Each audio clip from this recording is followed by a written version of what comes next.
Friends, this is, as I said, further to the briefing that was provided yesterday and some of the updates that have been just provided by Colonel Qureshi and Wing Commander Singh. I thought that we would just put some of the aspects related to the events that started on 22nd April with the barbaric terror attack in Pahalgam into further context, because there is a certain amount of commentary that has happened with regard to the events since then. And more than the commentary, there has been a lot of disinformation that has been directed at us from across the border. So a few things that I would like you to keep in mind. First of all, there is mention on all sides of escalation. I think the first point that you have to keep in mind is the attack of 22nd April in Pahalgam is the original escalation. ये जो सिलसिला है जो हम देख रहे हैं आज की घटनाओं को लेके, ये 22 अप्रैल के पहलगाम के हमले से शुरू हुआ है.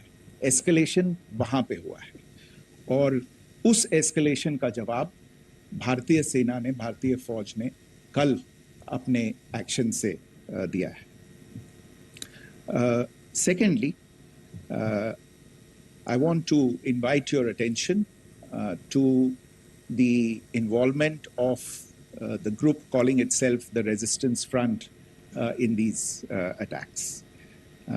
I pointed this out yesterday that this is a group that is a known front for the well-known Pakistan-based terrorist organization, Lashkar-e-Taiba. The group has been reported earlier. I mentioned to you about the Indian authorities providing information to the UN 1267 Sanctions Monitoring Committee.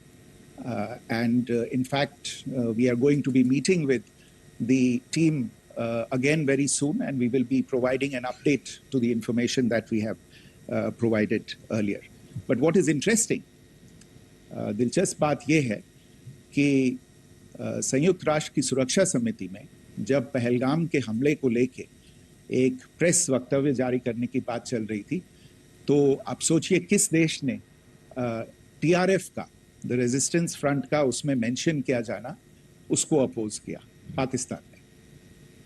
This was after the fact that the TRF claimed responsibility for this attack not once but twice, within a few hours after the incident on the 22nd of April, and then again on the morning of 23rd April. And it is perhaps only after the full gravity of the incident was realized by its masters and handlers across the border that it was managed to back off from this claim. Obviously, that retraction doesn't convince anybody. तीसरी चीज जो मैं आपसे कहना चाह रहा था, और कर्नल कुरैशी और विंग कमांडर सिंह ने कल भी बड़े स्पष्ट शब्दों में और आज भी आपसे ये बात साझा की है.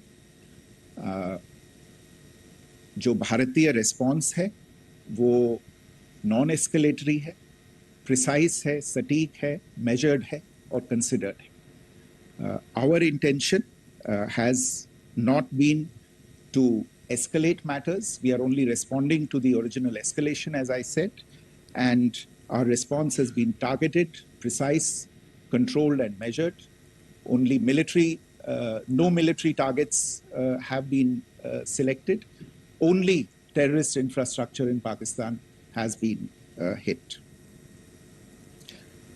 Now, there are, as I said, a number of issues that have been raised in commentaries, and there's a lot of, as I said, unfounded disinformation and fabrication that has come from across the border.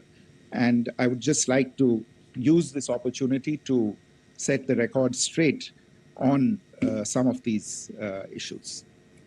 The first of these is Pakistan trying to wash its hands off any and all involvement with terrorism. I think the Pakistani information minister said there are no terrorists in Pakistan. And I think he was challenged on that in the television program that he was appearing on. But even if I partially repeat myself from yesterday, I think Pakistan's reputation as the epicenter of global terrorism is rooted in a number of instances where concrete evidence is available, not just to India, but to governments and authorities and agencies around the world. There are several terrorist attacks around the world where Pakistani fingerprints have been found. I don't need to belabor the point with regard to this audience about where Osama bin Laden was found and who called him a martyr. Pakistan has also for decades pursued cross-border terrorism into India with impunity. And as I said yesterday also, in order to deliberately mislead the international community, they claimed that the terrorist Sajid Mir was dead. They came under pressure, and Sajid Mir was then brought back to life, arrested, and is now apparently in Pakistani custody. Pakistan is also home to a very large number of UN proscribed as well as UN proscribed terrorists, as well as terrorists proscribed by a number of other governments in the world, including, of course, the Lashkar-e-Taiba and the Jaish-e-Mohammed, as well as their leaders, Masood Azhar and Hafiz Mohammed Saeed. आपने देखा होगा हाल ही में पिछले कुछ दिनों में पाकिस्तान के रक्षा मंत्री और उनके पूर्व विदेश मंत्री दोनों ने इस बात को माना है कि पाकिस्तान का ऐसे ग्रुप्स के साथ जो रिश्ता है वो क्या रहा है. Both the defense minister and the former foreign minister of Pakistan, I think they've done a more eloquent job of this than I could ever do in terms of describing their country's implication in international terrorism and their involvement in housing these kinds of groups. दूसरा जो विषय है वो है पाकिस्तान का जो एक दावा है कि एक इंटरनेशनल impartial investigation होना चाहिए, एक joint investigative committee होनी चाहिए. These calls for jointly investigating this heinous and barbaric attack in Pahalgam. Again, I think you know the history well on this. You know the track record well, and it is not a bright track record insofar as Pakistan is concerned. In fact, in the pursuit of justice for the victims of multiple terrorist attacks, whether it be Mumbai in 2008, in Pathankot in 2016, or many others. But in particular for these two attacks, India had offered to cooperate. India provided forensic evidence and urged Pakistan to bring the perpetrators of these attacks to justice. We, in particular with regard to the Mumbai attacks of 2008, where a Pakistani Lashkar-e-Taiba terrorist was captured alive, India provided extensive information and evidence related to the involvement of Pakistani terrorists in this attack. Cases were registered, but you are all aware that these cases have not progressed, despite the formation of judicial teams, etc. And Pakistan has consistently stonewalled all efforts to move the investigation along. In fact, with regard to the Pathankot attack as well, a joint investigative team was formed. We gave access, unprecedented access, I should say, to Pakistani team to the site of the attack. Details of call records data and DNA, etc., were shared with Pakistan. We had shared with them details related that we had been able to access to the addresses of terrorists. We presented evidence against the office bearers of Jaish-e-Mohammed who had conspired in the attack and the handlers of the terrorists who facilitated them and guided them in. But there has been no movement on this. So in all of this, I think the experience has not been positive, and it certainly doesn't give us the confidence now to take at face value Pakistani assertions of wishing to participate in a joint investigation. These are just delaying tactics. These are just stonewalling tactics.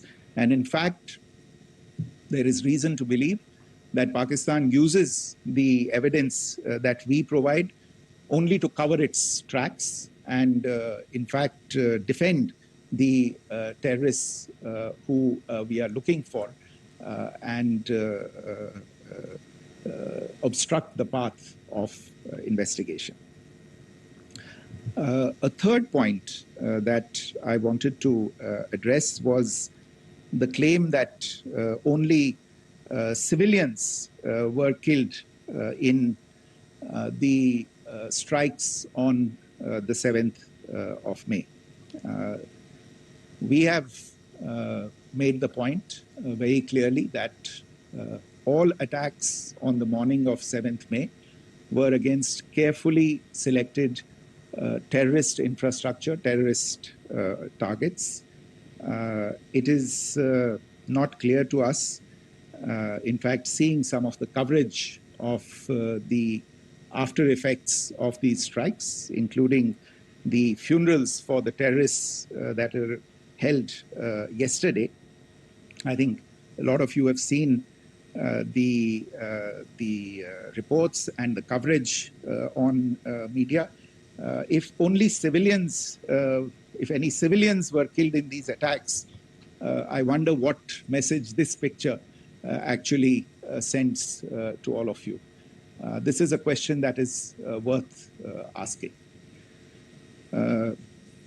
It's also odd that the funerals of civilians are carried out with the coffins being draped in Pakistani flags and state honors being accorded.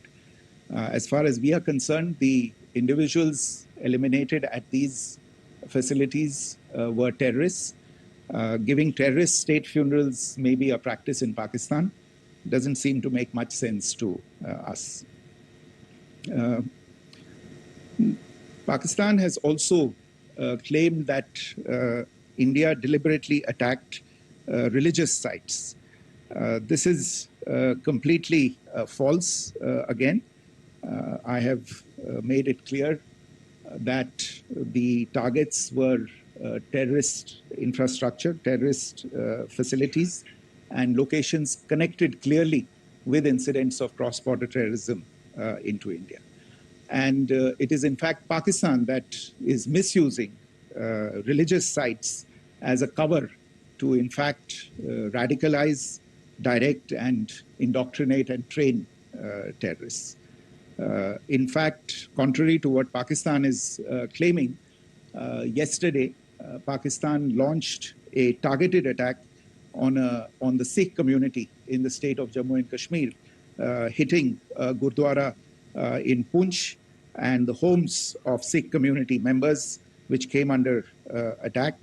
And we know that at least 3 individuals were killed in that particular attack. Pakistan is also making attempts to, in fact, just to add to this point, the retaliatory action that Pakistan has taken, in fact, is impacting civilians. I showed you the picture of the Gurdwara and the Sikh community members who were killed in this. There are other civilians also who've been killed and injured in these attacks. In fact, since yesterday morning, a total of 16 civilians have been killed and 59 others have been injured in the attacks by Pakistan. Not only this, Pakistan is also making attempts as part of its disinformation campaign to paint our action with regard to cross-border terrorism through the communal angle. If that is the issue, then I think I can do no better than to cite or point you in the direction of the Pakistan Army Chief's speech of 16 April 2025. I think that is the last word in communal rhetoric. And in the Pahalgam attack itself, you are aware of the kind of religious profiling that was done there. And perhaps there is a linkage between these two events. I can only say that these nefarious designs will not be allowed to succeed in India.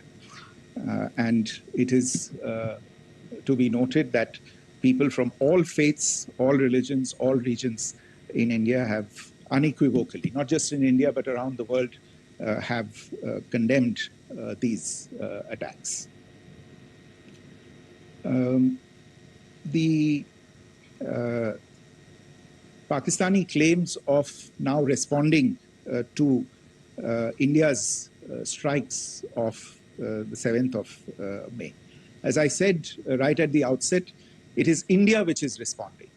The original escalation was by Pakistan on the 22nd of April. We are the ones who are responding to that escalation with the action that was taken yesterday morning. And again, I would like to emphasize that the action was restrained. It was directed towards non-civilian, non-military targets and confined to terrorist camps. And again, as we have been saying since yesterday, any further action by Pakistan, some of which we are seeing today, is nothing but escalation by Pakistan now, once again, and will be responded to and is being responded to appropriately.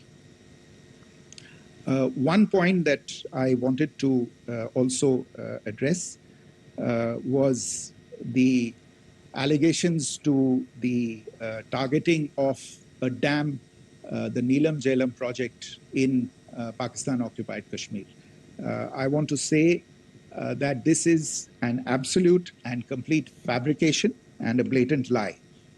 India has targeted only and only terrorist infrastructure, and the details of that terrorist infrastructure, together with the locations, were shared with you yesterday by Colonel Qureshi and Wing Commander Singh.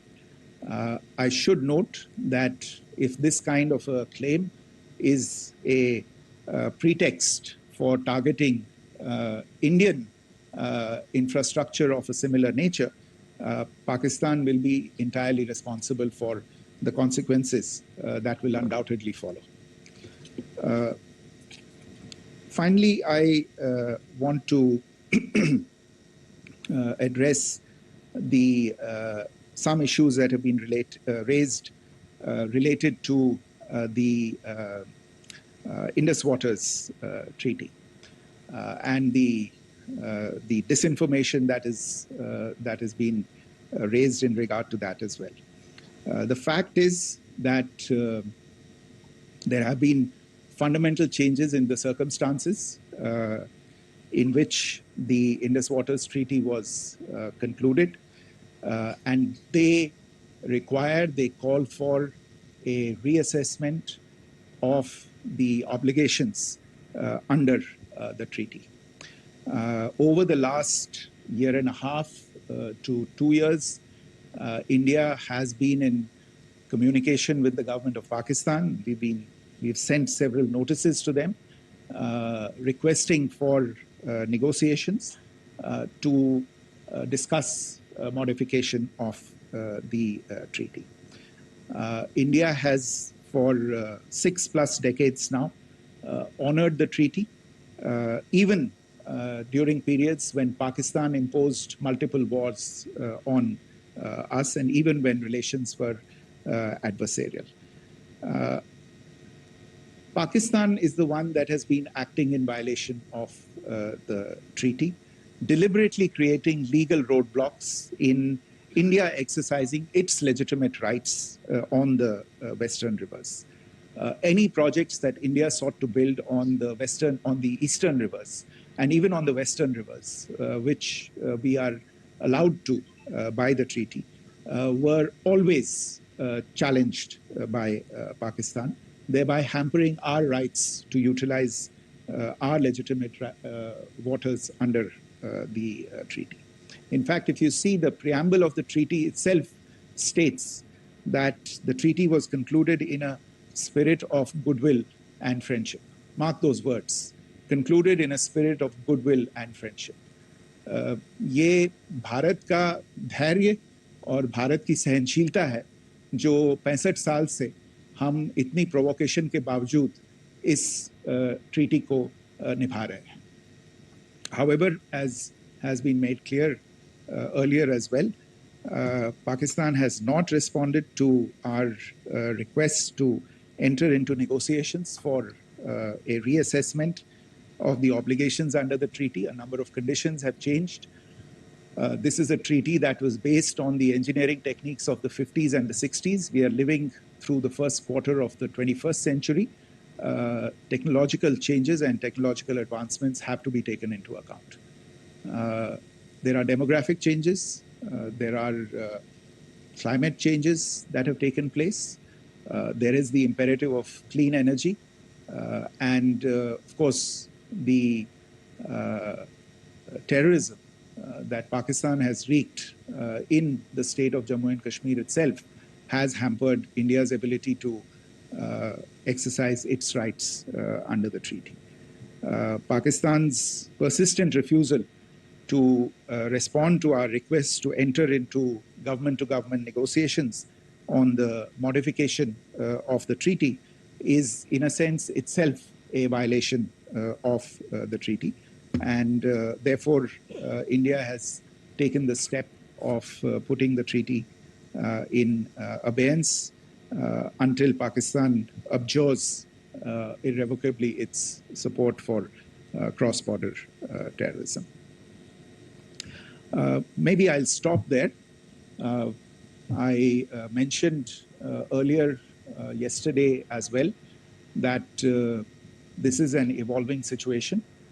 I would therefore ask all of you to be considerate and restrained.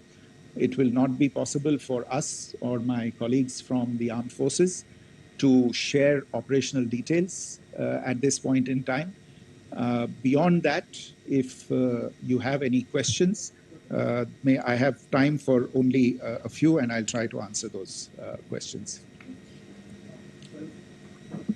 Okay, I give the floor to Rishabh.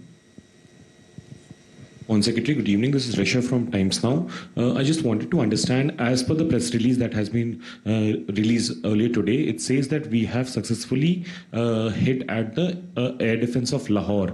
Does it give our forces a better chances if in case of further escalation? And are there other air defense places as well at strategic location that were targeted? Rishabh, you are violating the first rule that I set out at the end of my remarks. The press release that has been issued by the Ministry of Defense today speaks for itself. It is related to operational matters. It's been released by the Ministry of Defense.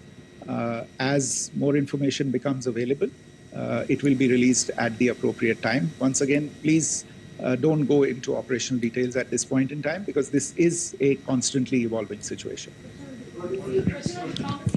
Yeah, go ahead. Foreign Secretary Smita Sharma, just wanted to ask, the Pakistani Minister Ishaq Dar in an interview has claimed that the national security advisors of India and Pakistan have spoken to each other, if you could confirm or deny, and is complete severance of diplomatic ties with Pakistan also on the table? I have no information with regard to contacts between the two national security advisors.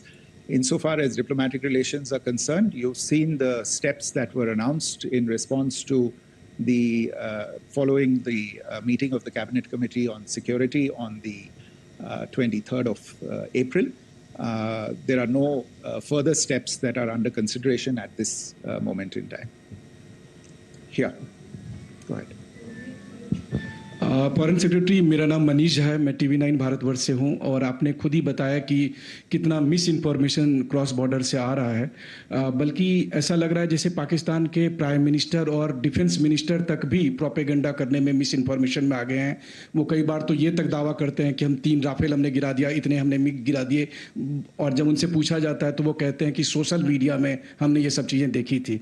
तो अगर आधिकारिक तौर पर अगर आप कुछ कह सकें इस पर, ताकि उन्हें भी समझ में आए कि इस तरह के प्रोपेगेंडा नहीं चलने वाला है। देखिए, जब सही समय होगा तो आधिकारिक तौर पे इसके बारे में सूचना दी जाएगी, लेकिन जो आपका प्रश्न है कि प्रधानमंत्री और उप प्रधानमंत्री और विदेश मंत्री, उनके रक्षा मंत्री इस तरह की बातें कर रहे हैं, तो इसमें अचरज की कोई बात नहीं है। आखिरकार ये एक देश है जिसने अपना इसका जन्म लेते ही झूठ शुरू हो गया था। 1947 में जब पाकिस्तानी फौज ने जम्मू कश्मीर पे दावा बोला, तो उन्होंने किसी ऐसे वैसे व्यक्ति से नहीं, संयुक्त राष्ट्र से झूठ बोला कि हमारा कोई लेना देना नहीं है इससे, ये लोग जो गए हैं वो तो कबायली हैं। वो तो जब हमारी फौज वहाँ पे पहुंची और UN के लोग, संयुक्त राष्ट्र के लोग खुद वहाँ पे पहुंचे, उन्होंने देखा कि वहाँ तो पाकिस्तानी फौज घुसपैठ करके आ गई है, उसके बाद पाकिस्तान को मुंह की देखनी पड़ी और उनको मानना पड़ा कि हाँ, उनकी फौज वहाँ पे कुछ समय से पड़ी हुई है। तो ये जो यात्रा है एक तरह से 75 साल पहले शुरू हो चुकी है, तो I am not surprised that this kind of disinformation is being indulged in. Yeah. Siddhant. Sir, Siddhant from Beyond. Sir, we have seen a lot of negative comments coming from the Pakistani military of escalation. If tomorrow there is an escalation, there are strikes, we know one attempt has been thwarted, what will be the Indian response to those attempts of creating more escalation? Because it is looking like it's going towards more escalation. And my second question is, are any other world powers, essentially the P5 countries, the West Asian countries, reaching out to de-escalate the current situation? Look, on escalation, we've already made our stance clear. I mean, there are 2 basic points. First of all, it is Pakistan that escalated on the 22nd of April. We are only responding to that escalation. And then what we have said yesterday and what my colleagues have said today, that now if there is an attempt at further escalation by Pakistan, it will be responded to in an appropriate domain. And therefore, the choice is entirely that of Pakistan to make. As to your second question, I don't think I can do better than to point you in the direction of the statements that are being made from practically every chancellery in the world and the sentiment that they are carrying. That sentiment essentially, and for the major portion, is support for the government of India in the context of the condemnation of the terrorist attack in Pahalgam on the 22nd of April. There is wide recognition of the government of India's right to respond to these attacks in self-defense, and of course a desire to ensure that there is not further escalation. I think these statements speak for themselves. Yeah. Sir, this is Mausami from India Today. Now, in the all-party meeting, we have learned that the defense minister has said that, in the operations in Sindoor, almost 100 terrorists were killed. Would we have any details about what is the number like, and also about if there were any big faces, masterminds, terrorist masterminds who were in fact killed? There is also a report that Masood Azhar's family's 10 members have been killed, and Rauf Asghar, who was actually the mastermind of Pulwama, he's also been badly, severely injured. I don't have information at this point in time to share with you on these issues. But as I said, I think, there is so much information out there on television, in the news media, in social media, that it sometimes looks like a long time has passed since this. Please understand that slightly over 36 hours only have passed since this operation was undertaken. Let us have some patience. Information will come out. It will be shared in due time. Shruti. Thank you, Foreign Secretary. Shruti Ranjan from Bloomberg. Sir, could you give us any understanding whether India has moved the IMF or the World Bank to kind of, sensitize them about the the bailout that Pakistan has, and the kind of stuff that the Pakistan government is doing? Look, we have an executive director at the IMF. Tomorrow there is a meeting of the board of the IMF, and I'm sure that our executive director will put forward India's position. The decisions of the board are a different matter. The process through which they are made. But I think the case with regard to Pakistan should be self-evident to those people who generously open their pockets to bail out this country. And since you are from Bloomberg, I think you would have the data on how many IMF bailout programs have been, very good, thank you, have been sanctioned in the space of the last 3 decades. And I think you would also have an idea of how many of those programs have actually reached successful conclusion. Probably not many. So I think this is a decision that board members have to take by looking deep within themselves and looking at the facts. So we can, one last question, sir. Yeah. One last question. Foreign Secretary, I'm Siddhant from CNN News 18. I would like to know, since it's an opportunity to speak to you, I would like to know the response coming from United States since last 3 weeks. Saudi Arabia, Qatar. In fact, Prime Minister Modi spoke to Qatar before the strikes that evening. Perhaps how do you read the support coming from these countries? Perhaps traditionally they were seen on the other side. This time around, their statements are strong-worded. In fact, India-Saudi joint statement also had a very strong condemnation, strong-worded condemnation. United States at all level have condemned the attack and have extended support. In fact, Saudi Deputy Foreign Minister is in India. He just met EMS Jaishankar. Also, if you could shed some light on his visit, his meeting with EMS Jaishankar. In fact, we have also been told that he met Prime Minister Modi. Thank you. Look, all the countries that you named and many others, we have been in touch with them. The Prime Minister has spoken to a large number of world leaders. A large number of world leaders have called him, as have called the External Affairs Minister. As we speak, there are conversations going on today as well with world leaders. And your assessment or conclusion of the general tenor of these messages is very much on point. And I think this is a recognition of the fact, firstly, of the barbaric nature, the unprecedented nature and character and features of the attack in Pahalgam, and a recognition of India's right to respond to this, and also a recognition of the fact that in responding, we have been nothing but responsible and have done so in a restrained, in a measured, and in a non-escalatory manner. I think that counts for something. People have taken that into account, and that is what is explaining the kinds of reactions that we are seeing. And we appreciate the sentiments and the statements that have been made by the vast majority of world leaders. Yes, the Saudi Minister of State for Foreign Affairs is in Delhi. He had a meeting with the External Affairs Minister earlier today. I don't have further details at this moment, but if there are details, the ministry will share them at some point with you. Thank you. I think that's all we have time for today. We'll join you again soon. Thank you all.